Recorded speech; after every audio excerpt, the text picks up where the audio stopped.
Fl-isem tal-Missier u tal-Iben u tal-Ispiritu Santu. Amen. Il-paċi ma'kom. Ħutijew narfu ħtijietna biex nitħejjew tajjeb ħalli niċċelebraw il-misteri Quddiesa. Nistqalla Alla li jista' kollox u lilkom ħuti li jiena dnibt ħafna bil-ħsieb, bil-kliem, bil-emil u billi ħallejt dmirijieti ħtija tiegħi bl-akbar ħtija tiegħi. Għalhekk nitlob lill-Imqazza Marija dejjem Verġni, lill-Anġelu Qaddisin kollha u lilkom ħuti biex titolbu għalija lil Mulej Alla tagħna. Jeħenna lina Alla li jista' kollox jaħfrilna dnubietna u jwassalna l-ħajja ta' dejjem.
Nitolbu. U Alla li tista' kollox anqal fil-fidili tiegħek ir-rieda li bis-saħħa ta' emejjel tajba joħorġu jiltaqgħu ma' Kristu ibnek li ġej biex jissieħbu miegħu fil-leminija tiegħu u jistoqilhom jiksbu s-saltna tas-sema.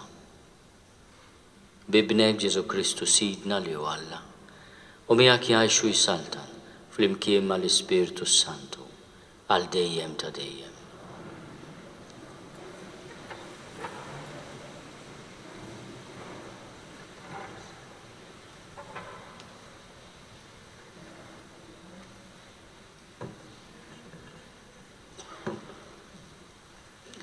Qari mill-ktieb tal-Profeta Ġeremija. Ara, qatt jiġu jiem, oraklu tal-Mulej, meta nġib fuq dar Iżrael u dar Ġuda il-ġid li wettom.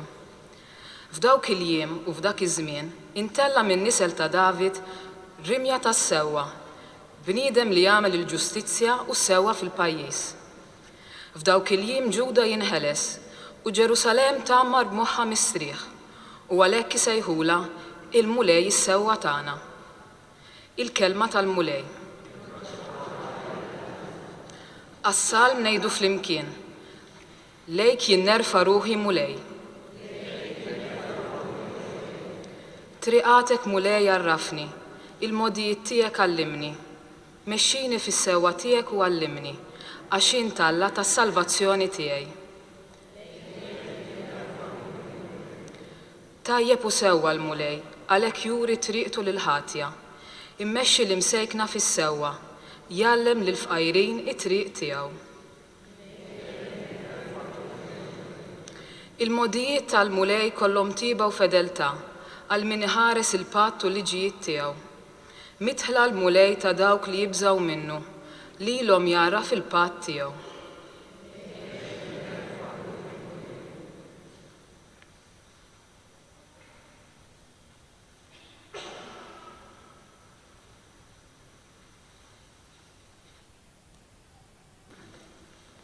Qari mill-ewwel ittra ta' San Pawl Apostlu lit-Tessalonikin.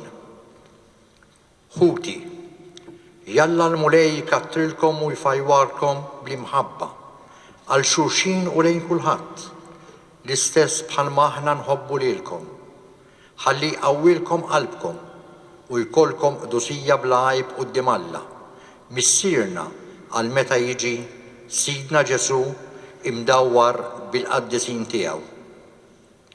Fl-aħħar, ħuti, intom tallimtu minn għandna kif għandkom timxu biex toġbu lill-Alla, kif ta' bil-ħaq qegħdin iġġibu ruħkom.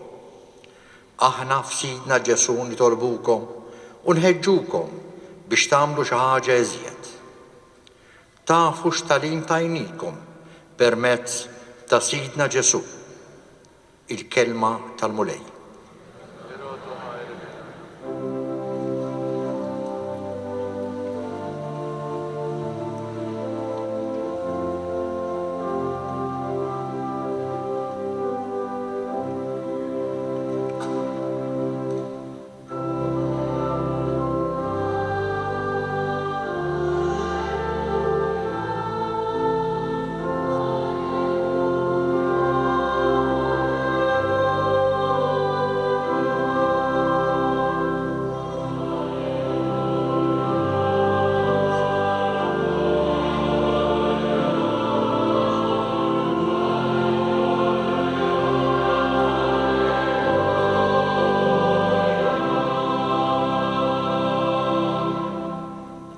Uri lilna mulej it-tieba tiegħek u s-salvazzjoni tiegħek għatina.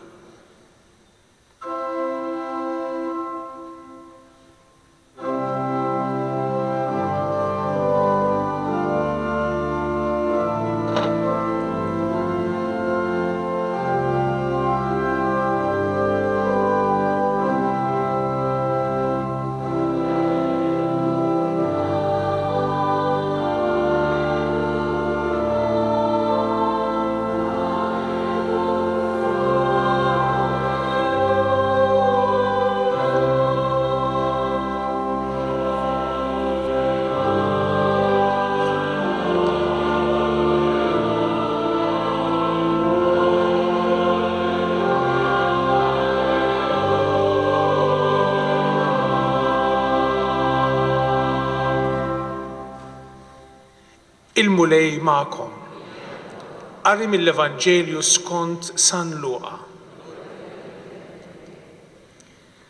F'dak iż-żmien Ġesu qal lid-dixxipli tiegħu: ikun hemm sinjali fix-xemx u l-qamar u l-kwiekeb. Il-ġnus fuq l-art b'qalbhom ittaqtaq, ma jafux jaqbdu jagħmlu minħabba l-ksejjes tal-baħar u tal-imwieġ. In-nies ruhom ħirġa bil-biża' billi jobsru x'ikun ġej fuq id-dinja għax il-qawwiet tas-smewwiet jitqalbu. Imbagħad jaraw il-bin il-bniedem ġej fi sħaba b'qawwa u glorja kbira. Meta jibda jseħħ dan kollu, qawwa qalbkom u erfgħu raskom għax il-fidwa tagħkom hi fil-qrib. Oqgħodu attenti u qisu li l-ikel u x-xorb żejjed u s-sokor ma jmewtulkomx qalbkom u tħallux lil ħafna tħassib għal ħtiġijiet tal-ħajja jeħdilkom raskom li ma ssibuhx dak il-jum fuqkom Alla rrieda. Għax hu jum li qed jaqa' bħal nassa fuq kull min jammar fuq wiċċ l-art kollha. isru mela u itolbu il-ħin kollu biex tkunu tifilħu tgħaddu minn kull ma għandu jiġri u tieqfu quddiem bin il-bniedem. Il-kelma tal-mulej.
Aħna nibdew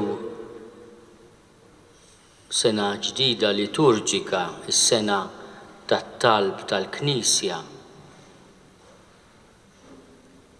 Nissieħbu mal-għajta tal-arusa ta' Ġesu u ngħidulu ejja mulej Ġesu. Dan huwa s-sinifikat profond tal-istaġun li bdejna il-lejla, l-istaġun tal-Avvent. Ħafna drabi minħabba l-ambjent ta' dwal tal-milied diġà mixowla ninsew li l-ewwel iridu nippreparaw il-milied u mbagħad niċċelebrawh. U l-ewwel parti ta' din il-preparazzjoni hija proprju li nifhmu li din l-għajta mhijiex biss għajta storika li nfakruha u li mbagħad kellha s-seħħa u l-milja tagħha fil-misteru tat-twelid tal-iben tal-Alla magħmul l-bniedem, imma l-għajta ejja mulej Ġesu hija wkoll għajta attwali, hija talba li timxi mal-Knisja matul is-sekli u fi żminijiet. Għaliex aħna qegħdin nistennew avvent, il-mulej jgħidlu avvent misterjuż, jista' jkun ukoll terrifikanti, imma fuq kollox li joħodna b'sorpriża u li fih ir-realtà li nafu titbiddel. It-tama tagħna hija li fl-aħħar mill-aħħar ir-realtà titbiddel għall-aħjar. Li tmiem mhuwiex tmiem mingħajr futur, imma b'xi mod huwa trasformazzjoni. Din it-trasformazzjoni mhijiex xi ħaġa li aħna nistennewha mod passiv, imma qegħdin naħdmu għaliha u naħdmuha flimkien ma' Alla waqt li qegħdin ngħixu f'din l-art. U għalhekk il-misteru tal-Knisja huwa l-misteru ta' komunità ta' poplu li jemmen li bil-ħidma li aħna nwettqu u bil-progress fis-soċjetà li aħna nħadmu qegħdin tassew nibnu is-saltna ta' Alla li ġejja. U għalhekk mhux telf ta' żmien li n-nisrani jitħabat għal ġustizzja soċjali, għal progress, għad-dinjità tal-bniedem, għall-ugwaljanza bejn is-sessi, għar-rebħa ta' kull diskriminazzjoni inġusta, mhux ħela ta' żmien li inti taħdem għal progress materjali, li inti taħdem biex il-bniedem igawdi d-dinjità tiegħu. Għax kieku kellna nistennew il-miġja tal-mulej bħala destin li se jiġi fuqna mingħajr aħna ma nagħmlu xejn, allura inkunu qegħdin nistiednu lil nfusna għal atteġġjament mhux biss ta' għass imma wkoll ta' rassenjazzjoni. U mhux dik il-mentalità tan-nisrani li qiegħed jistenna waqt li jisar.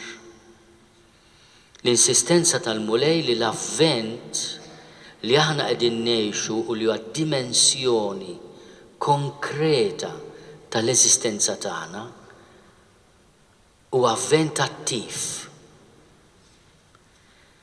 Jiena nammira ħafna nies li forsi m'għandhomx il-fidi li għandna aħna, imma qegħdin jitħabtu għal progress ġust tal-umanità. Anke fil-qalb tagħhom hemm ix-xenqa li l-mulej jiġi u li d-dinja li nafuha tiġi trasformata bil-qawwa tiegħu. Profeta ta' din it-tama u ta' dan l-ottimizmu fis-seklu li għadda kien il-kbir Teilhard de Chardin. Dak il-antropologu, filosofu, teologu Ġeżwita li l-Kongregazzjoni tad-Dottrina tal-Fidi ħabtitu mhux ħażin bħalma ħabtet ħafna nies kbar, imma li kellu din il-viżjoni ottimista tal-umanità. Miexja lejn Ġesu kważi mingħajr ma taf, attratta minn qawwa kbira li tiġbidha lejn il-milja tagħha. U din hija d-dimensjoni tal-avvent li għandna bżonn napprezzaw fil-bidu tas-sena liturġika għaliex l-għajta tal-Knisja ejja mulej Ġesu mhijiex biss in-nostalġija li kellhom il-profeti u li sabet ir-risposta tagħha fit-twelid tat-tarbija ta' Betlem, ta' Ġesu ta' Nazaret.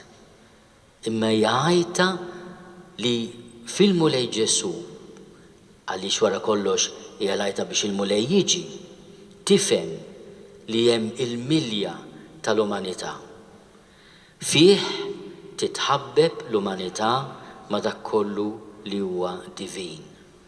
Il-mulej jafżana biex noqogħdu attenti mill-ikel u x-xorb żejjed mhux kwistjoni ta' dieta, ma kwistjoni tal-alienazzjoni li tista' taħkimna minn qalb imtaqla, minn ħafna tħassib li forsi jaqtalna qalbna. Il-mulej jridna on the alert, propju fis-sara ta' min irid ikun proattiv. Jiena flimkien magħkom nirringrazzja l-Alla tal-karizma ta' San Jean Antide de Touré waslet Malta 150 sena ilu u li f'dawn il-150 sena aħna kellna xhieda ta' nisa, ħafna nisa li taw ħajjithom biex dik l-għajta tal-veru avvent tkun realtà. Ħafna nisa li taw ħajjithom bħala Sorijiet tal-Karità u li ma rħewx idejhom, anzi xamru l-kmiem quddiem ir-realtajiet kollha tal-faqar possibbli li kien hemm 150 sena ilu u li għadhom jiżviluppaw magħna għaliex kull progress se joħloq ukoll id-dellijiet tiegħu. Din mhux biex taqtalna qalbna, imma biex nibqgħu nisru. Kull progress se jkollu is-side effects tiegħu bħal kull mediċina wara kollox. U inti tittoqgħod attent. U l-mulej jipprovdi profeti, jipprovdi qlub ġenerużi. Bħalma huma u kienu u jibqgħu nitolbu is-Sorijiet tal-Karità li fis-soċjetà tagħna sibnihom kull fejn kien hemm bżonn. Qatt nagħmel ir-ressinja jien, ma nista' nsib l-ebda qasam fejn ma daħlux fih is-Sorijiet tal-Karità. Xi ħadd hekk is-soltu ngħidulu defsa, aħna ngħidulu wkoll propju dik il-ħabba ħażina nsiba kullimkien.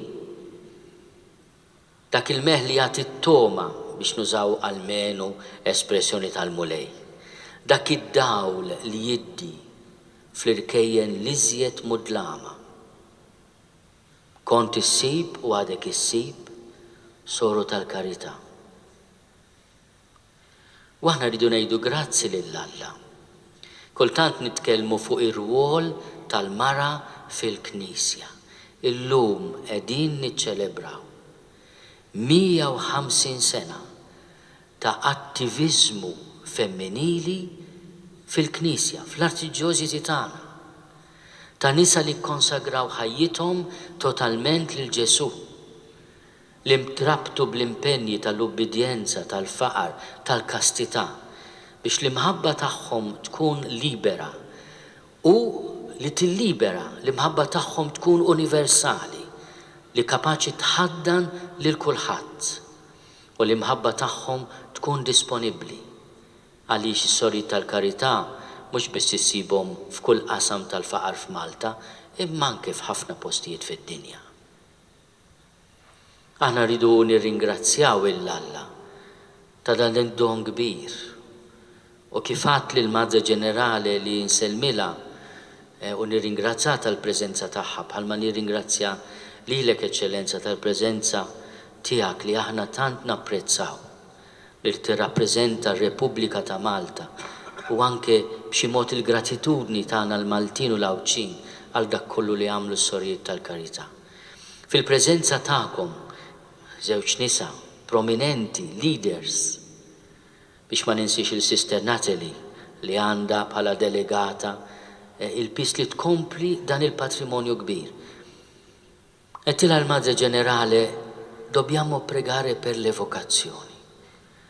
U din waħda mill-intenzjonijiet li nġib fuq l-artal tal-mulejlu. Dall-attimizmu kristjan, impenjat, ottimista, propju kuraġġuż tan-nisa fil-Knisja li jħallu kollox biex jagħtu ħajjithom għall-fqar li fihom jaraw l-arus tagħhom Ġesu għandu futur neċessarju, għandna bżonnu. Allura hemm bżonn ukoll nitolbu lill-Alla li jberikna bil-vokazzjonijiet. Aħna nibdew l-avvent li għal-grazzja tal-Alla fis-soċjetà Maltija huwa staġun ta' ġenerożità ma' kulħadd u minn kulħadd. Huwa sabiħ li aħna nfakru dawn in-nisa ġenerużi li taw ħajjithom u qed jagħtu ħajjithom. Il-mulej jkun il-faraġġ, il-barka u l-ħlas tagħkom. Kieku jkollna nħallsukom nispiċċaw bid-deficit, avolja m'għandniex imma nispiċċaw bid-deficit. Allura aħna ngħidulkom grazzi u nisperaw li tkunu kontenti bil-grazzi għaliex meta tonqos soru minn ximkien u l-Knisja jew l-Istat ikollhom joffru l-istess servizz 24/7 napprezzaw kemm verament mhux biss qalbkom tad-deb imma li tiswew id-deb. U f'isem il-Mulej Ġesu ngħidilkom grazzi u grazzi mill-qalb.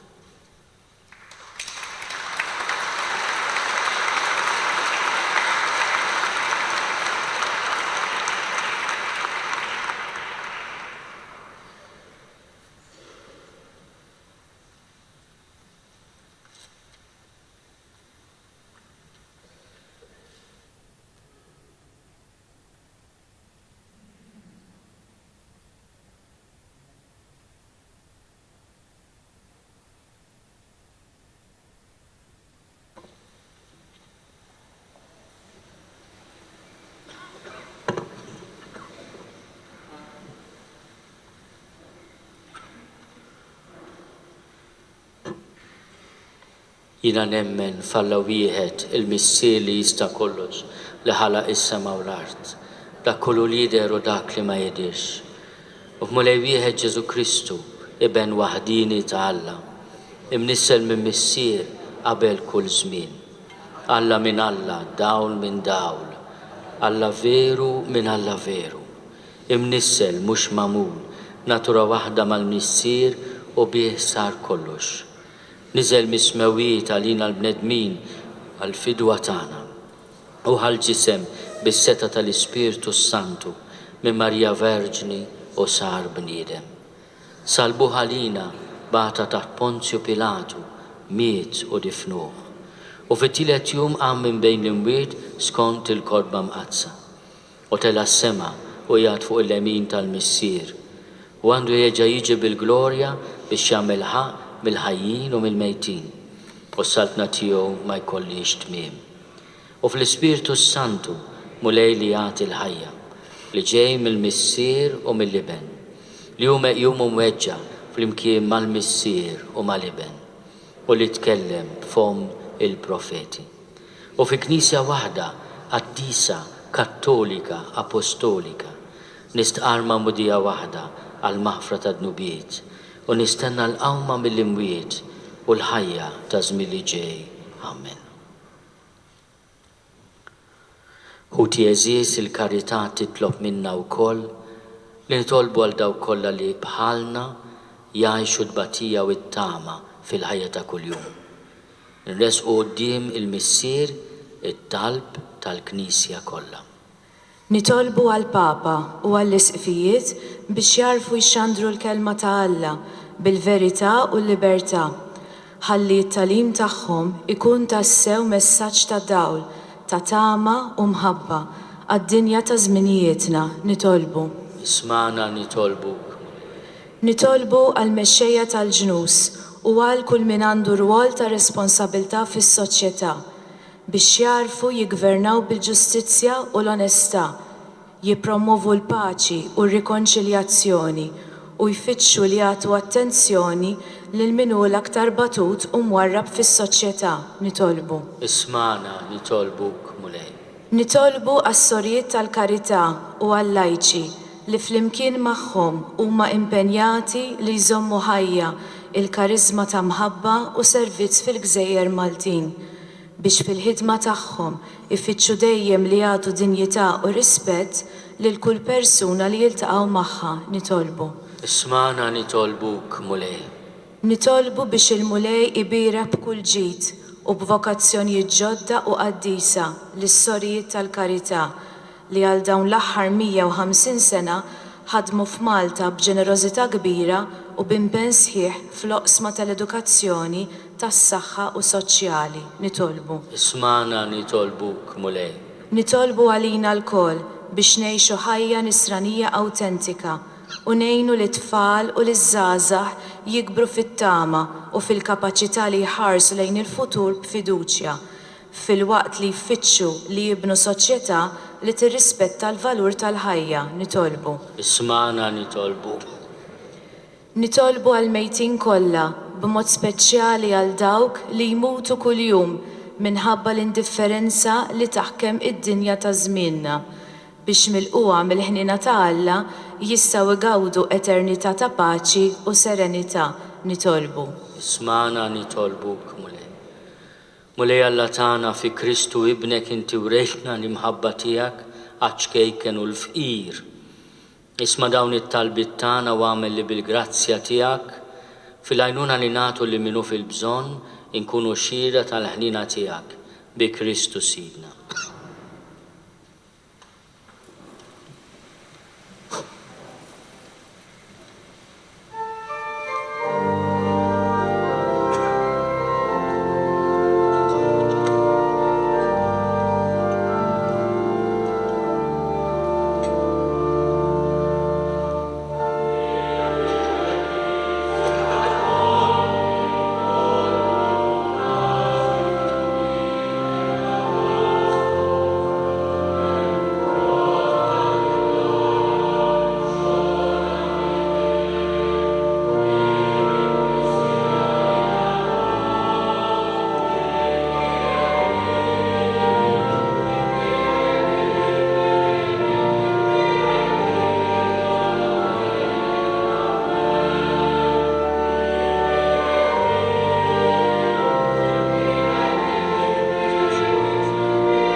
Nitolbu ħuti biex is-sagrifiċċju tiegħi u tagħkom ikun joġob lil Alla l-Missier li jista' kollox.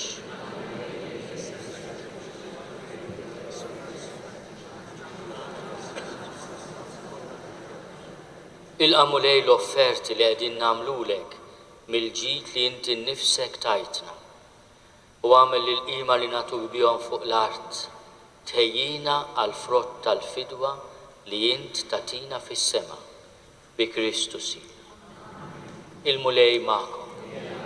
Nerfgħu lubna l fuq. Niżuħaj lill-mulej Alla tagħna. Sewwa xieraq tas-sew mulej missier Quddies. Alla ta' dejjem li tista' kollox. Tajjeb u taġid tas-salvazzjoni tagħna li dejjem u kullimkien nrodulek ħajr bi Kristu Sil. U bl-ewwel miġja tiegħu fis-sura f'qajra ta' bniedem temm il-pjan li ntħejjejt minn qabel u fetħilna triq tas-salvazzjoni ta' dejjem. Biex meta jiġi darb'oħra fis-seb tal-kobor tiegħu niksbu fl-aħħar bid-der il-premju li issa qegħdin nisru għalih u nistennew bit-tama għax inti stess wettulna. Għalhekk mal-anġli u mal-arkanġli, matroni mad-dominazzjonijiet, maqtajja kollha tal-eżerċiti tas-sema, intennu l-innu tal-glorja tiegħek u ngħidu bla qiegħda.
Quddies tas-sew int mulej, inti l-għajn ta' kull qudusija.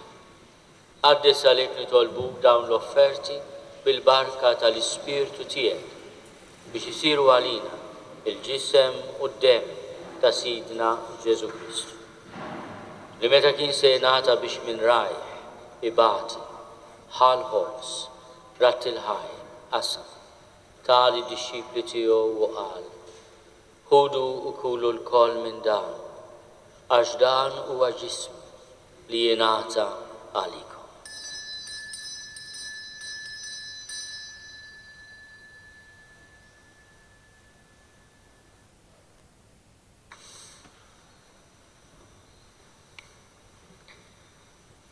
Ekku kol wara l-ikla ħal-kalċi, reġarat il-ħajr, tali d-dixxipli tiegħu u qal: ħudu u jxorbu minnu l-koll, għax dan huwa l-kalċi ta' demmi tal-patt il-ġdid li jibqa' għal dejjem, id-dem li jxerret għalikom u għal bnedmin kollha għal maħfra ta' dnubiet. Għamlu dan tifkira tiegħi.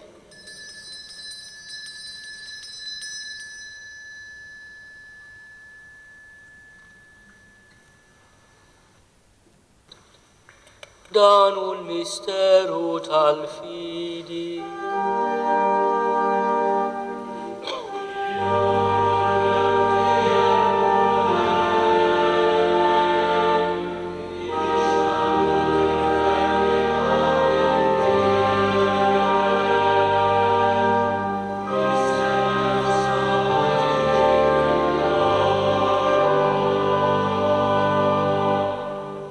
Għalhekk aħna nagħmlu dan tifkira tal-mewt u l-qawmien ta' Sidna Ġesu Kristu. Nofrulek mulej il-ħobs tal-ħajja u l-kalċi tas-salvazzjoni. U nrodulek ħajra xogħbok tilqana hawn quddiemek biex naqduk. U miċ-ċokon tagħna nitolbu li l-Ispirtu Santu jaqadna f'ġisem wieħed lilna li nieħdu sehem mill-ġisem u d-demm ta' Kristu. Remember, Lord, your church spread throughout the world, and bring her to the fullness of charity, together with Francis, our Pope, and Charles, our Bishop, and all the clergy.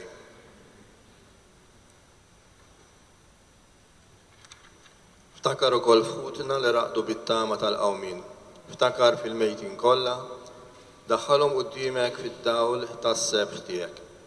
Ħenna lina l-koll nitolbuk, għati lilna wkoll il-wirt tal-ħajja ta' dejjem flimkien mal-Verġni Mqazza u Malla Marija, mal-Arus tagħha San Giuseppe, mal-Apostli, ma' San Ġwan Battista u mal-qaddisin kollha li għexu fil-ħbiberija tiegħek sa mill-bidu tad-dinja. Għamil li magħhom infaħruk u nsebħuk b'Ġesu Kristu ibnek. Bi Kristu ma' Kristu fi Kristu. Jingħata lilek Alla missier li tista' kollox, flimkien mal-Ispirtu Santu, kull ġieħu glorja għal dejjem ta' dejjem.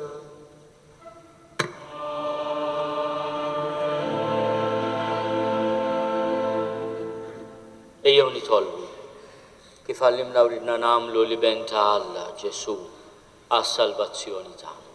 Missierna li inti fis-smawwiet jitqaddes ismek, tiġi saltnatek, ikun li trid int kif is-sema hekk da fl-art.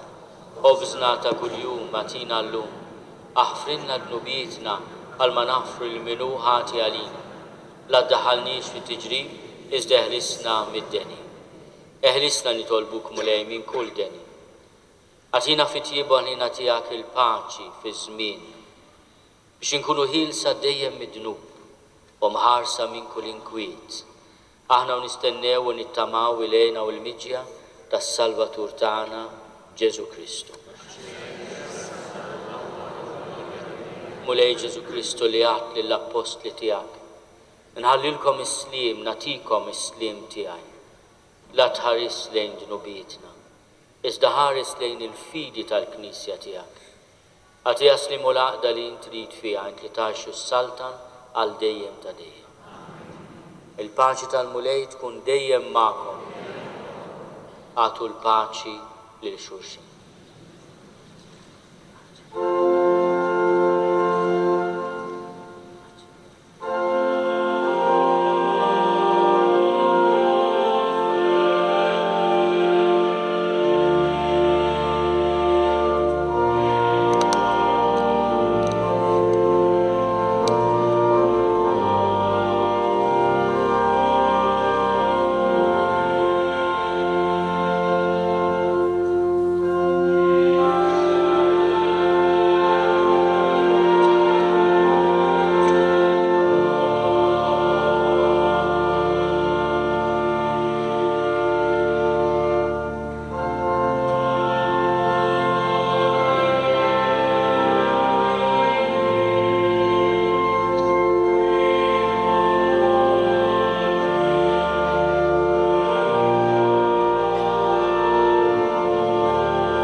danu l-ħaruf talla, danu li neħdnu bit tad-dinja, ħenin dawk li huma mistiedna għall-ikla tal-ħaruf.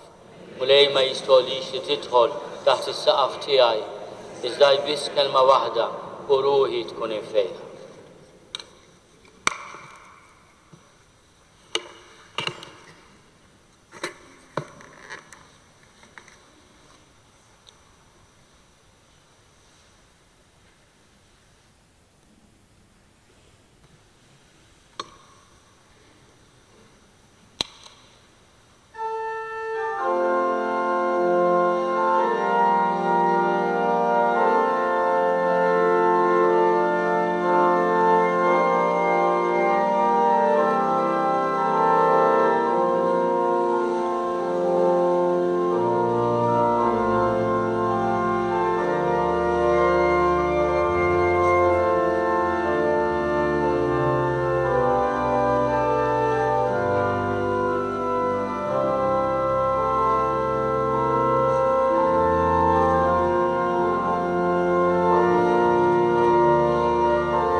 nitolbu.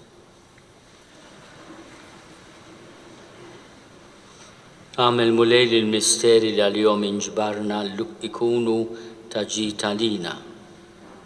Għallimna bihom inħobbu il-ħwejjeġ tas-sema u li fil-mixja tagħna fost dak kollu li jgħaddi. Minn din id-dinja stess nintrabtu ma' dak li jibqa' għal dejjem. Bi Kristu sidna.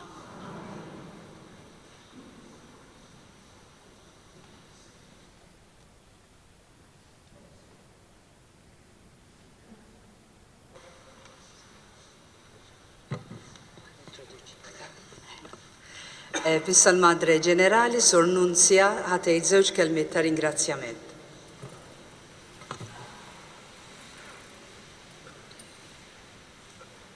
Eccellenza, Monsignor Scicluna, Signora Presidente, mi permetto quasi di chiamarla per nome, Maria Luisa, è un nome che mi piace molto. Eccellenza President u l-Madre se jinħitlek bismek, isem li joġawa ħafna.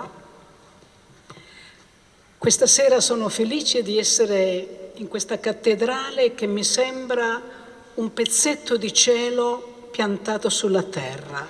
Il-lejla nħossni ħafna kuntenta li ninsab dan il-katedral sabiħ li nħossni kważi biċċa tal-ġenna fuq l-art.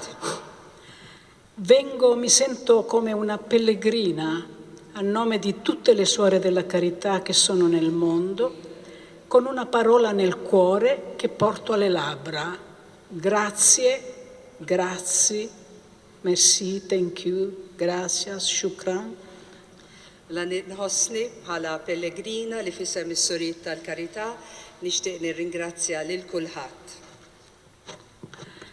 Permettetemi un brevissimo, proprio 30 secondi, non mi posso fermare di più.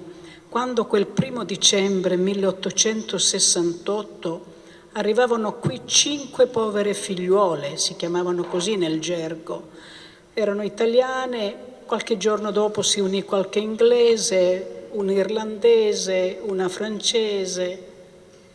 Niftakar fl-ewwel nixtieq nfakkar fl-ewwel ta' Diċembru tas-sena 1868 meta 5 sorijiet sempliċi fil-lingwaġġ tal-kongregazzjoni tagħna kienu fil-wole, jiġifieri propja sempliċi, kienu 5 Taljani imma biżmien ġiet Irlandiża, Sorl-Irlandiża, Ingliża u anki Franċiża. È un po' nella sorte delle Suore della Carità, 70 anni prima avevano iniziato proprio dall'inizio altre 5 povere figliuole. 70 sena qabel bdiet il-kongregazzjoni tagħna 5 sorijiet ukoll. Ebbene, sento di dirvi questa sera che queste suore che iniziarono erano un po' come i 5 pani presentati a Gesù. Nista' nqabbel dawk il-5 sorijiet li bdew din il-missjoni hawnhekk bħala l-5 ħobżiet li Ġesu ħa fidejh fil-miraklu. Lasciatemi dire, la benedizione della Chiesa e la solidarietà e la bellezza del popolo maltese le ha moltiplicate. La nistgħu ngħidu li l-barka ta' Alla u l-ġenerożità u l-sbuħija u s-solidarjetà tal-poplu Malti immoltiplikaw dawk il-5 ħobżiet. Il latte di questa terra, lasciatemi dire, il latte di questa terra le ha veramente fatte crescere. Nistgħu ngħidu li l-ħalib ta' din l-art kabret dawn il-5 sorijiet u l-ħidma tagħhom. Si sono moltiplicate non solo per Malta, ma veramente per tutti i paesi dove siamo. Nistgħu ngħidu li mhux biss Malta, ma anke fil-pajjiżi barra minn Malta fejn marru wkoll sorijiet Maltin. Mi viene in mente un piccolo proverbio che ho sentito una volta in Sicilia. Questo proverbio dice così, che quando Dio creò il Mediterraneo, a un certo punto doveva creare questa isola. Tikkwota proverbju li semet sqallija li jgħid meta Alla ħala il-Mediterran huwa ħala wkoll din il-gżira żgħira. E in Sicilia dicono, quando Dio creò Malta, sorrise. U s-Siċiljani jgħidu li meta Alla ħala il-Malta huwa tbissem. Ebbene, Carissimi amici, da questo sorriso, tanta generosità nel mondo, tante suore della carità in 150 anni si sono sparse insieme ad altre, confondatrici di un carisma che grazie anche a voi oggi può essere in 32 paesi. Mela nistgħu ngħidu li minn dik id-dbissima ħarġu ħafna sorijiet tal-karità li nfirxu ma' pajjiżi oħra. U allura nirringrazzja wkoll lilkom għaliex thanks tal-preżenza tal-Maltin ukoll aħna sorijiet tal-karità din preżenti fi 32 pajjiż. Piccola nella geografia ma grande nella storia è Malta. Il-gżira hija żgħira ġeografikament imma kbira fl-istorja. Signora Presidente, può essere orgogliosa del suo popolo. Il-President għandha tkun imkabbra bil-poplu Malti. E queste sorelle sono maltesi, sono state maltesi, ancora oggi ne abbiamo in giro per il mondo alcune, qualcuna è rientrata, sta qui in mezzo a voi. Malta għaw sorijiet Maltin, però anke fid-dinja hemm xi ħud sorijiet Maltin li qegħdin jaqdu f'pajjiżi oħra. Perciò grazie veramente alla Chiesa maltese, grazie al popolo maltese e lasciatemi dire grazie a tutte queste suore della carità, molte di loro anziane, perché insieme abbiamo potuto dire una piccola parola di Gesù ovunque siamo state chiamate dalla Chiesa e da Dio. Nirringrazzja il-Knisja Maltija u l-poplu Malti, nirringrazzja wkoll lis-Sorijiet tal-Karità li ħafna minna huma anzjani, imma li wkoll qalu bil-kelma tagħhom li qegħdin jaqdu lil Alla wkoll bis-sempliċità. Grazie Malta.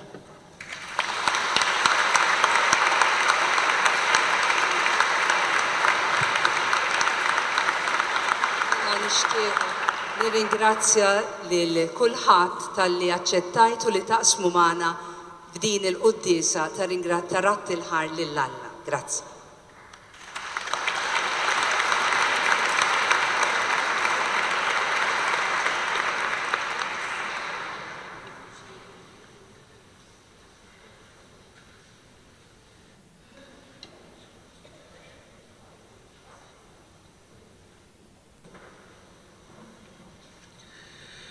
Leggo adesso la benedizione del Santo Padre per questa occasione, and this is the papal blessing for this occasion. The Holy Father, Pope Francis, warmly congratulates the Sisters of Charity of Saint Jean and Tite Touré on the happy occasion of the 150 years anniversary of their first arrival in Malta, 1868-2018.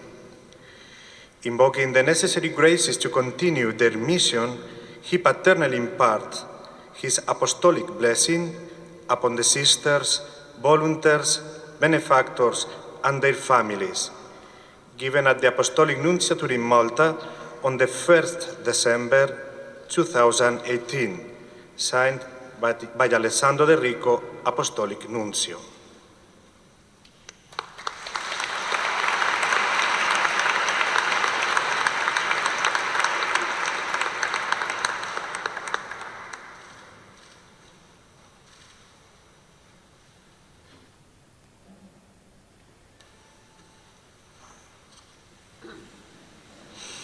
Il-mulej ma'kom.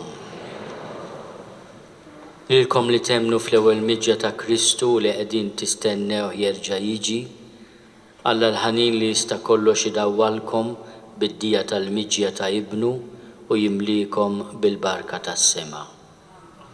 Fit-taħbit ta' din il-ħajja jwettaqkom fil-fidi, iferraħkom fit-tama u jqawwikom fl-imħabba.